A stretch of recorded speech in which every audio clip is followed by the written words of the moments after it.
Hello students, today I'll actually be teaching an abdominal assessment. Before we do the abdominal assessment, I'll do a brief heart and lung assessment on my patient. The first thing that's important to do is to wash your hands and then come into your room, greet the patient, let them know your name, your title, and how you'll be taking care of them today. And today, my stand-in patient is John, and I will be assessing his abdomen. um, I'll actually just be listening to your heart and lungs and also palpating and feeling around your abdomen just to see if you have any pain. Do you have any pain today? Any other issues or concerns? Okay. It's always important to collect a brief history of or relating to the abdomen, like nausea, vomiting, changes in stool, and any other concerns related to that area that the patient may have. So to begin, we'll gather our supplies. Today I'll be using a stethoscope. I also have a ruler and a marker that we can use to mark the liver span. So I'll begin by listening to the patient's heart and lungs. I'm using the diaphragm of the stethoscope.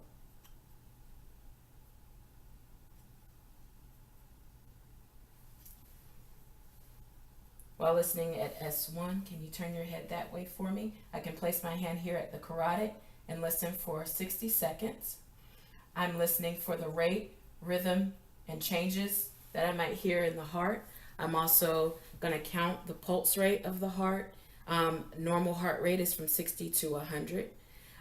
Also, I can watch the patient's chest rise and fall and count his respirations. Normal respirations are from 12 to 22. I can now give a listen to the patient's lungs.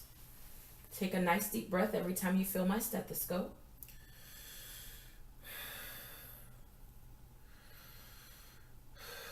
Any pain?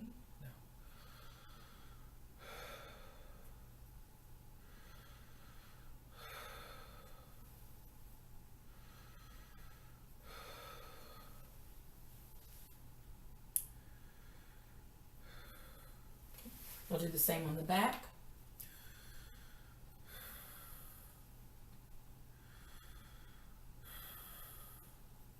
Good.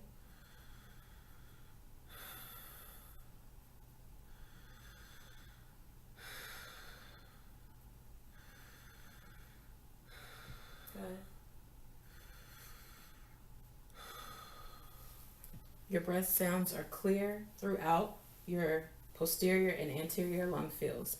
That is just me listening for any adventitious breath sounds, wheezing, crackles, or rhonchi, and also assessing the patient's breathing pattern as well.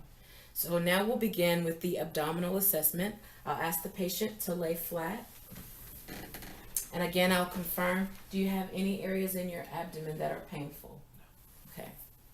So the first thing that we'll do is visually inspect the abdomen. I see that his abdomen is an even skin tone. It matches the rest of his body. I can come at eye level to assess the contour and shape of the abdomen. I can see his abdomen is slightly rounded. I also can visualize his hair pattern, which does not look abnormal at all. And the next piece for abdominal assessment is actually to auscultate. Before we begin auscultation, something that we don't want to miss is also visually inspecting the umbilicus. I see that his umbilicus is inverted. I expect any abnormality might be herniation or any nodules, lumps, or bumps at that region. So now I'll give a listen to his abdomen. I'm going to be listening in all four quadrants with the diaphragm of my stethoscope. Make sure my stethoscope is nice and warm. I'm just listening for bowel sounds. And his bowel sounds are active, not hypoactive or hyperactive.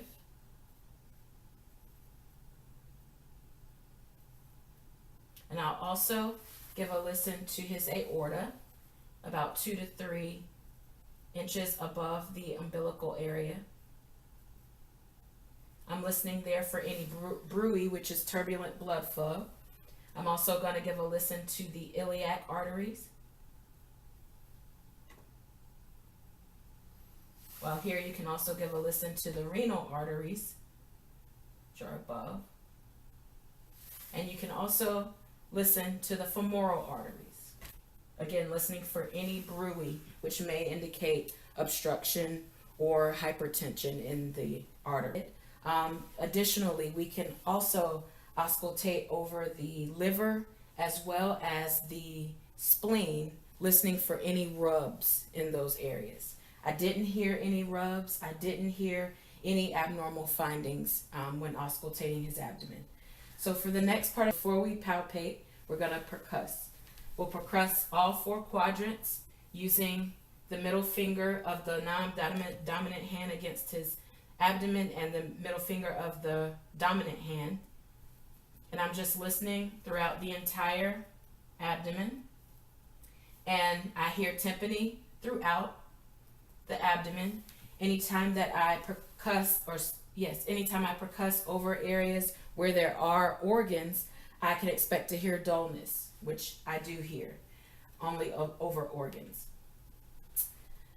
So now that we've percussed the entire abdomen, we'll now percuss for the liver. I'm going to go above where I know the liver is at the midclavicular line, and I'm going to start in areas where I hear resonance at the lung and just percuss down. And right where I expect, right at the lower costal margin, is the top border of the liver. And I can start lower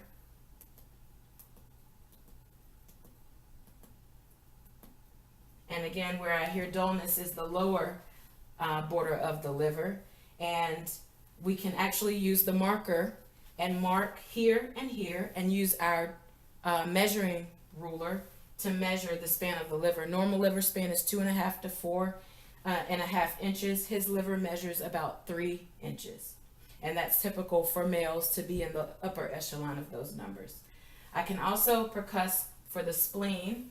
For the spleen, we normally start a little bit posterior to the left mid-axillary line and percuss from different directions.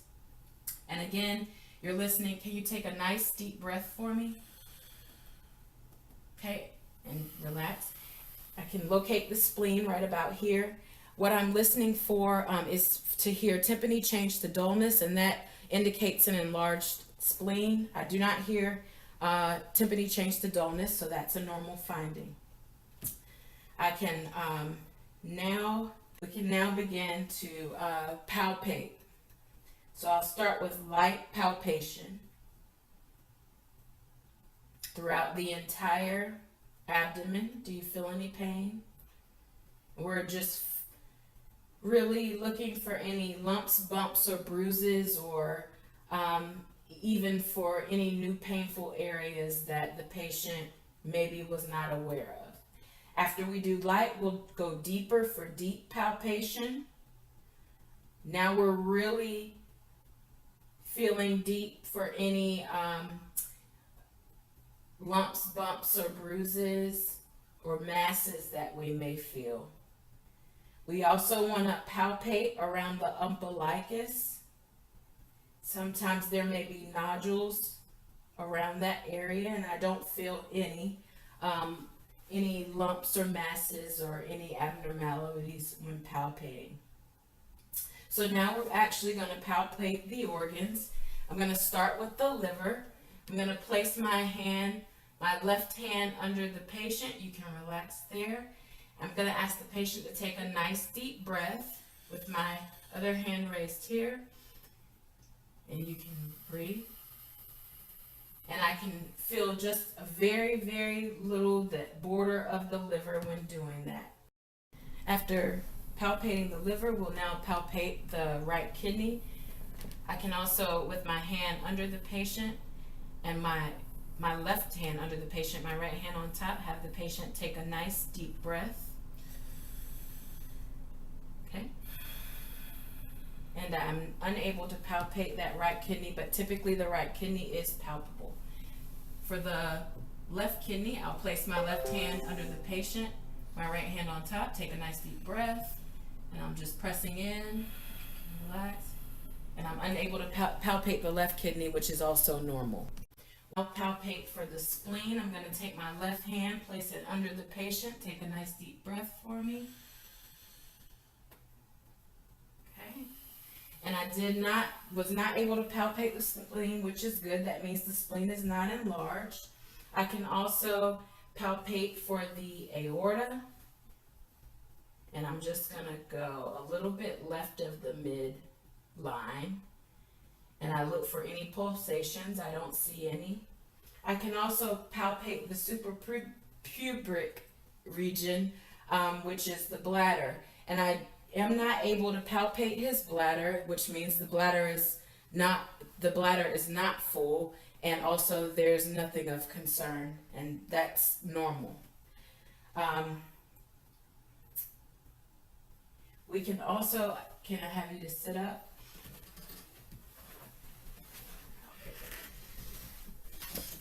All right. We can also palpate the kidneys. I'm going to take my hand, press it against his back, and just kind of hit with my fist, just like so, on each side, right at the costal vertebral area. Did you feel any pain with that?